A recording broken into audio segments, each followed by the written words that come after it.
Je me rappelle de cette année où je suis allé en vacances en Espagne. Voilà. Et alors il faisait très très chaud et puis j'ai loué un vélo et je me suis engagé dans une grande balade.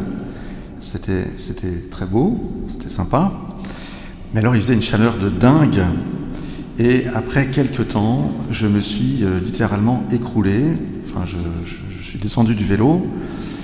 Mais au bord de la route, je me suis affalé sur un petit carré d'herbe et je me suis reposé. Et puis j'ai un petit peu bu, enfin beaucoup bu et un petit peu mangé. Voilà, mon corps ne pouvait plus avancer. Vous avez peut-être sans doute fait l'expérience un jour ou l'autre des limites qu'il y a à votre corps.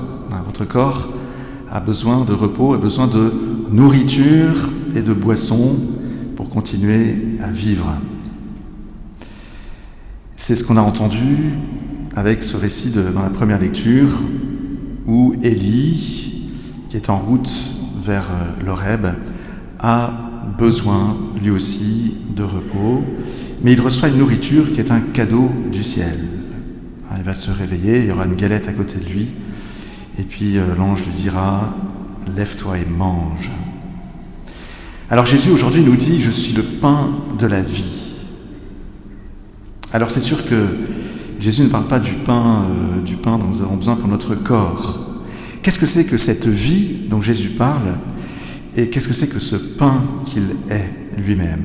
Alors, vous savez, il y a 3 niveaux de vie, 3 mots utilisés dans la Bible pour décrire cette vie qui correspondent vraiment à 3 niveaux que nous pouvons expérimenter. D'abord, c'est le mot bios. Bios, c'est la vie biologique. C'est cette vie que vous avez reçue de votre père et votre mère, qui vous ont conçu, qui ont apporté le matériel biologique à votre existence corporelle, votre code génétique, et puis votre corps que vous avez maintenant. Et cette vie biologique, nous l'avons en commun avec les animaux qui, eux aussi, ont besoin de nourriture, de boissons, de sommeil. Voilà, c'est la vie biologique. Et puis nous avons, nous, un autre niveau de vie qui se nomme psyché, qui a donné le mot psychisme. C'est la vie de l'âme. C'est votre intelligence, votre volonté qui fait que vous êtes au-dessus du monde animal. Vous avez la conscience d'exister. Vous pouvez dire « je ». Vous avez la conscience d'être une personne. Vous avez des pensées, vous faites des choix. Et cela n'existe pas du tout dans le monde animal. L'homme est seul dans la création à avoir cette dignité spirituelle. Mais sur ces 2 niveaux, à la fois biologique et psychique, eh bien, cela fait partie de notre nature. C'est notre nature humaine. Lorsque Jésus dit « Je suis le pain de la vie, celui qui mangera de ce pain ne mourra pas », bien que nous allions à la messe, que nous mangions le Seigneur, que nous mangions ce pain de vie qui est Jésus, nous mourrons. Nous mourrons tous. Alors est-ce que Jésus est un menteur quand il dit « Celui qui me mangera ne mourra pas » Non, Jésus n'est pas un menteur, mais ça veut dire que Jésus parle d'une autre vie que vous avez également reçue, que vous avez reçue à votre baptême. Cette vie, c'est la vie éternelle. Quand Jésus a dit d'ailleurs à un autre moment « Je suis la vie », je suis le chemin, la vérité, la vie, c'est de cette vie-là que Jésus a parlé. Cette vie éternelle, c'est Dieu lui-même. C'est la charité divine qui existe en Dieu, ces relations d'amour éternel entre le Père et le Fils et l'Esprit Saint. Et cette vie, vous ne l'avez pas, vous la recevez. Elle est une vie surnaturelle. Je prends un exemple. Imaginez que vous regardiez, vous regardez Netflix ou un autre distributeur de médias, et puis vous avez un chien à la maison, voilà, alors votre chien il est à côté, et puis vous regardez, ça fait un quart d'heure que vous regardez ce film, et puis d'un coup votre chien tourne la tête vers vous et il vous dit « Waouh, super intéressant ce film, tu trouves pas ?» Bon, là vous seriez complètement surpris, vous vous diriez là il se passe quelque chose de surnaturel. Parce que le chien n'est pas capable, normalement, de parler. Il n'est pas capable d'une vie, d'une interaction typiquement humaine. Donc là vous diriez, il y a un phénomène surnaturel. Le chien est en train de vivre une vie qui ne lui est pas propre. Il vit à un régime au-dessus de ses capacités naturelles. Et bien c'est ce qui se passe dans l'Eucharistie. Nous recevons une vie qui est au-delà de nos capacités naturelles. Nous recevons une vie surnaturelle. Nous sommes capables, comme disait saint Paul dans la deuxième lecture, de poser des actes qui sont christiques, qui sont du niveau du Christ, qui a offert sa vie en sacrifice par charité pour le monde. Et Dieu nous appelle à ce niveau-là de vie, qui, depuis le péché originel qui nous frappe tous, dont nous ne sommes pas capables depuis ce péché originel, à ce niveau de vie surnaturel. Cette charité proprement divine, nous n'en sommes pas capables. C'est une vie qui nous élève au-dessus de nos forces naturelles. Et c'est ce que nous voyons dans la vie des saints. Si nous voulons nous en convaincre, lisons un peu plus des vies de saints, c'est passionnant. Un athée qui lit des vies de saints, la vie d'un saint, d'une sainte, normalement, il se dit, là on m'a menti, c'est pas vrai. Quoi, Saint Jean Bosco, il a multiplié les pains pour ses enfants, là, dont il s'occupait à Turin. Moi, j'y crois pas, c'est pas possible. Sainte Thérèse de Lisieux, à 24 ans, elle a écrit Histoire d'une âme, un truc aussi magnifique qui a été vendu à des centaines de millions d'exemplaires quelques années après sa mort. Ouais, c'est pas possible, j'y crois pas. Hein, c'est un fake. Le curé d'Ars, il priait 10 heures par jour. Ouais, c'est pas possible. Il confessait 15 heures par jour. Ouais, c'est pas possible, c'est des histoires. Alors, on a inventé ça, c'est pas possible. Aucun homme ne peut faire ça. Eh bien si, tout ça est vrai. Tout ça est un phénomène surnaturel.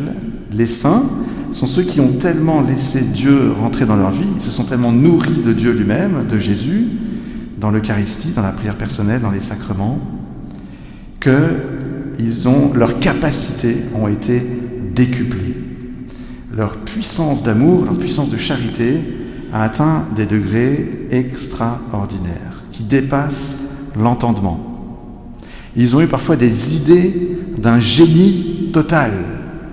Les saints, disait le pape Benoît XVI, je me rappelle, il avait dit ça aux jeunes à Cologne, aux Journées mondiales de la jeunesse, il avait dit les vrais révolutionnaires sont des saints, sont les saints.